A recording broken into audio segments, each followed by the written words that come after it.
divided into sections, talk about it piece by piece at work sessions over the course of several months, and then debate it. Now, and hopefully come to some kind of resolution. I ran in 2011 for city council, and one of my platforms was repealing Charter Ordinance 19 and establishing a new charter ordinance that was more inclusive of the council. And actually, it was part of my platform running for mayor in 2013. Yes, while Heath is correct that we can, people that voted for me would expect that I would be able to make an appointment, and I feel like I'm certainly capable. I actually prefer a solution that's more inclusive of the governing body. But I don't think that we need to rush into this.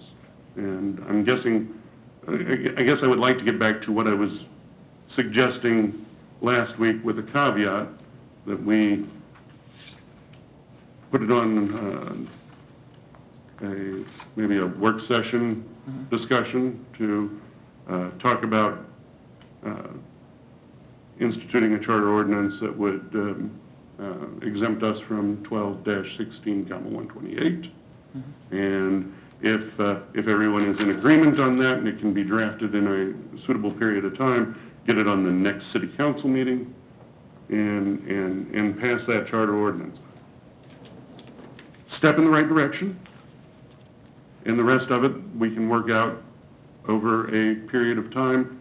Honestly, I think not to exceed 6 months. I will also say that while there aren't a whole lot of people necessarily clamoring for a ward system, it does allow for representative democracy.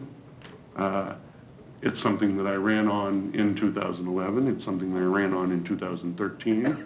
It is something that I talked to many people about as I walked door to door. And while it wasn't a issue that they were tuned in on when I explained what it was that I was proposing, they certainly liked the idea of the representative democracy part of it.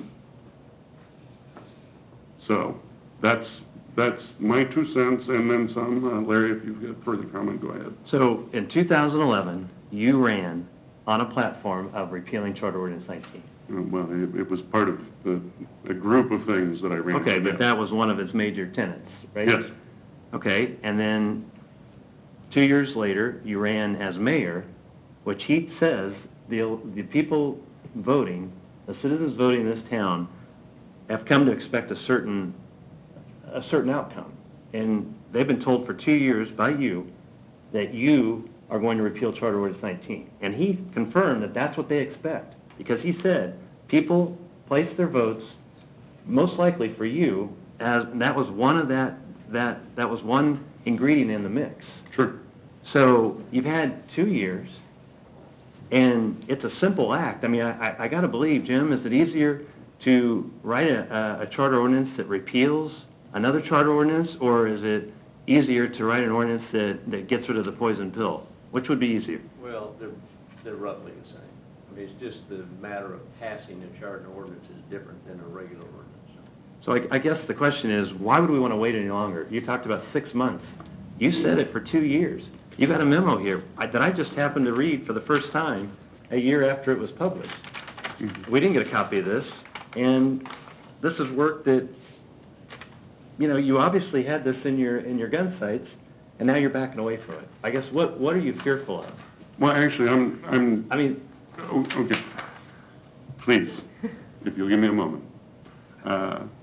This is something, the memo that you have is something that Doreen was working on for Mike Press. This is something that I talked to Mike Press about. This was not something that I was figuring Doreen was going to bring a recommendation back and that we would pass immediately. But you did know about this back in May, right? Of last year, yes. Okay, but no one else did. I don't know I've never who else it might have been. This was a... So you asked for it? You got it. This is, well, actually, I mean, I don't know that I ever got a copy of the memo. I do know that I asked Mike Press to look into it. I know that he asked Doreen to look into it. Doreen did some of the legwork there. I'm not backing away from this at all. I'm asking that we take a deliberate approach. What I'm hearing from the remaining members of the governing body is that either A, they don't have an appetite for this, or B, that they're hoping to take a more deliberate approach to it. Now, I am of the opinion that we should take action on the time limit statute that we've been discussing.